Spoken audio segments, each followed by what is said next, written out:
Hi guys, this is Alan from In the Game Room, and I am at the Little Wars convention in Chicago. And as you can probably see here, I've got a second floor window with a beautiful view of the second floor roof and quite a bit of rain going on out there, so it's just lovely here.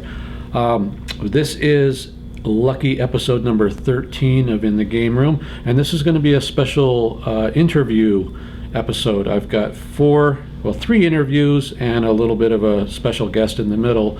I've got Tim Spakowski from Kings Hobbies and Games, first of all, to talk about his company. And right after that, there's a couple of minutes with James Wapple, who is a very well-known miniatures painter. And then we've got Ken, the owner of Badger Airbrushes, talking about the brand new Extreme Patriot airbrush from Badger. And then after that, we talked to Steve, who is one of the main guys at Little Wars at HMGS Midwest chapter. He's kind of one of the main guys that puts this whole thing together. So we talk about the convention itself. So with that, let's get right into the first interview with Tim. Hi, I'm Alan, and I'm here with Tim from Kings Hobbies and Games. That's correct. Tell me a little bit about your company. What do you guys sell? Well, I try to specialize in things I sell.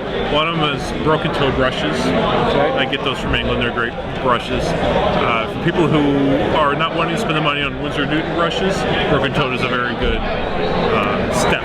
Okay. I also sell gamer's grass. Really? Yes. No way. Right. And the gamer's grass is self-adhesive tufts that are applied to bases, and they make your bases and your train pieces just pop. They're very nice. And actually, you sell them as well. Yeah, that's kind of how I know you, really. I mean, right. I buy those from you. You're the U.S. distributor, right? That's right, yeah. And I know from you because I used to buy 20mm Middle Eastern stuff working for Force on Force for Fallujah books. So we just trade money back and forth. That's exactly what it is, yeah. Right. It'd be a lot easier, though, if we traded feathers or beads. I know. You know. So what other kind of stuff do you sell on your site? Secret weapon pigments, secret weapon paints, inks. I scale 75 paints, which is really good paint. I can get anything really. I sell foreground buildings. I sell, let's see, Saga, miniatures for Saga. Maybe you should be selling Gamecraft products. I can sell Gamecraft products. If I can get them at a good price.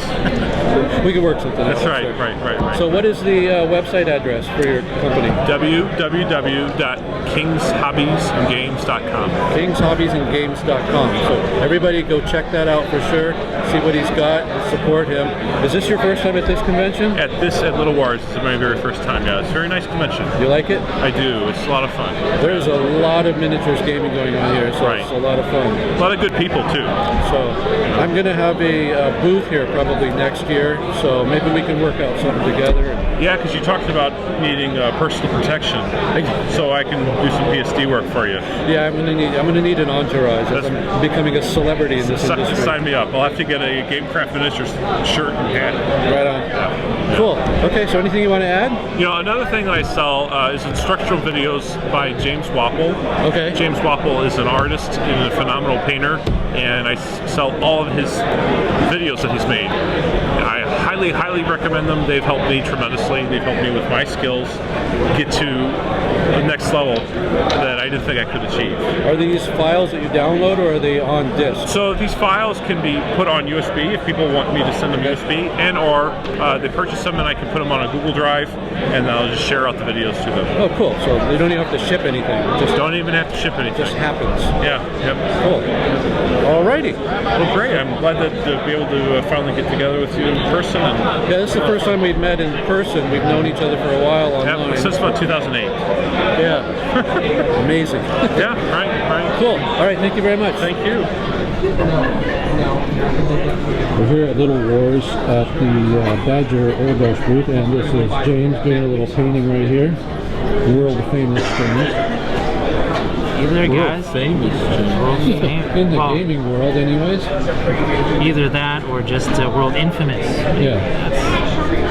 having some fun with some airbrushes here. They were kind of left to let me just play with an airbrush, and they took some nice little super expensive $2 toy tanks and we turned them into this, and we have our Sato Crusader. So this, hit it with a little bit of airbrush and you get this. It really shows what you can do with a toy if you just put the little work into it.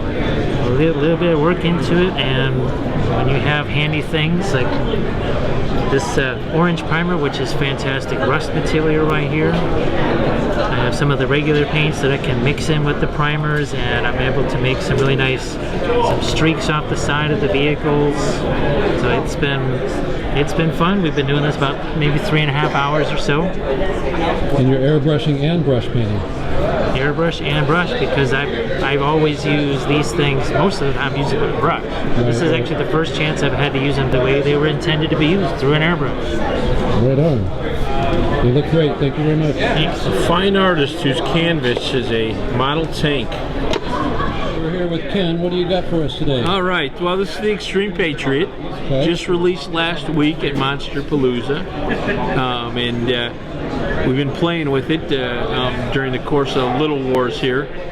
James didn't play with it, but I played with it earlier. Actually, all these pieces that are primed here, we primed it with the Extreme, so you could do some before and after stuff, get to see the fine coverage that lays down. I'm not an artist. I don't pretend to be an artist. Priming is what I can do best with an airbrush, but I used the Extreme to do these. He started as this, ended up as this, and now an artist could actually paint him to be back like this if they wanted to. So anyhow. But the Extreme is the newest airbrush. The most common question we're getting is, what's the difference between the Extreme and the Patriot, the standard Patriot? And primarily, in my opinion, the biggest difference is the range.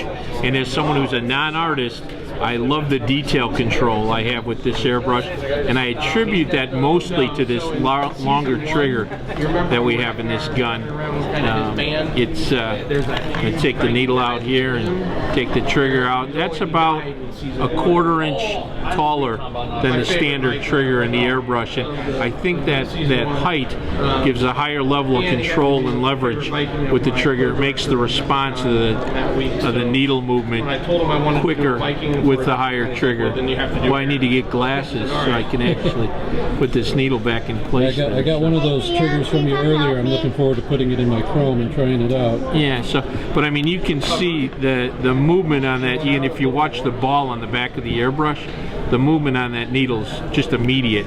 And what I like about it is that it I don't know if I went off camera there, but it rolls. It rolls in your fingers, so you're not really pulling it, you're rolling it. And I think that's a much more comfortable action than pulling it. So I think it'll also add a certain amount of comfort in long-term airbrushing sessions because of that rolling action instead of the pulling action. And then this gun also has a unique new finishing technology called AccuraCoat, and it's very much like Teflon in that it's designed for stuff not to stick to it, so it makes cleanup a little bit easier, especially in areas down in the color cup.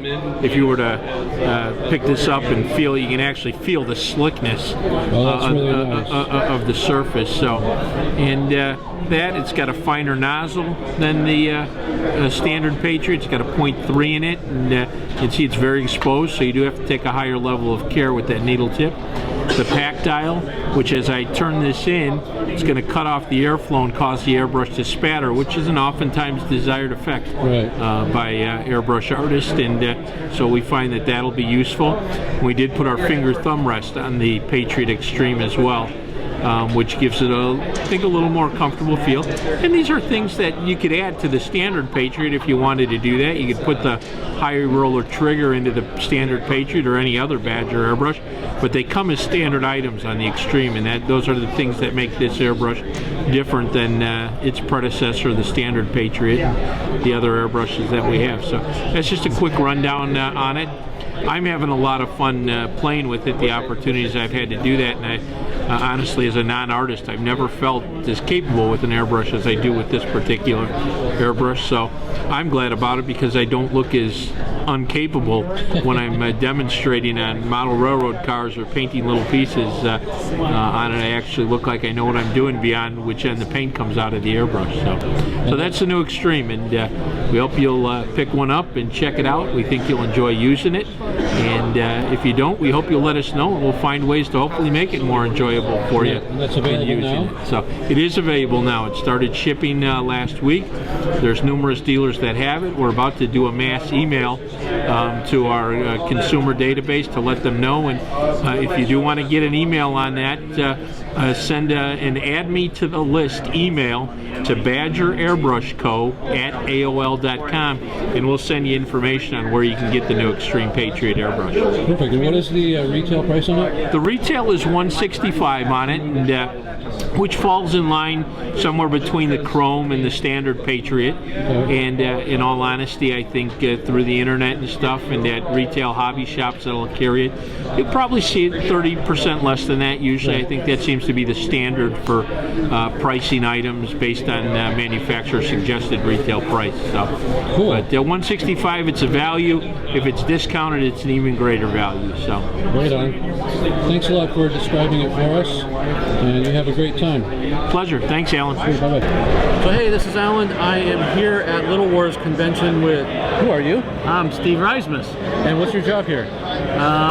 Pretty much everything. I am the event coordinator, technically, that's my job. Right. I'm in charge of registering events, doing the layouts. I also take care of our website, our Facebook page, and our newsletter, and keeping basically everything for the convention on track. Okay, you need a raise. That is on film. Everybody knows you need a raise. I know him because close to 2 years ago, he reached out to me and said, I need to come here and be a vendor. Now, 2 years later, I still haven't done that, but I've come back twice, so we're almost there. I came out last time at the other location just to kind of check it out and everything, and then you guys moved, so I can use that excuse again. I'm just here to check it out again. Maybe next year I'll have a booth, but tell people, like, what this is a part of HMGS? Right, so this is part of the Historical Miniature Gaming Society. We're the Midwest chapter, so that's HMGS Midwest. Most people know HMGS, otherwise known as the East Coast chapter. We are the Midwest chapter based out of Chicago area. And the East Coast does Historicon, right? East Coast does Cold Wars, Historicon, and Fallen. Okay. And those are all 4-day conventions. We're only a 3-day convention. Okay. And so we're in Chicago or some suburb of it, or some place where it rains apparently. Yep. Okay. And this is an annual event, right? Right. Every year, the last weekend in April is when we hold our convention. Okay, cool. And about how many people show up, do you think? At our highest point, we were in the 900s.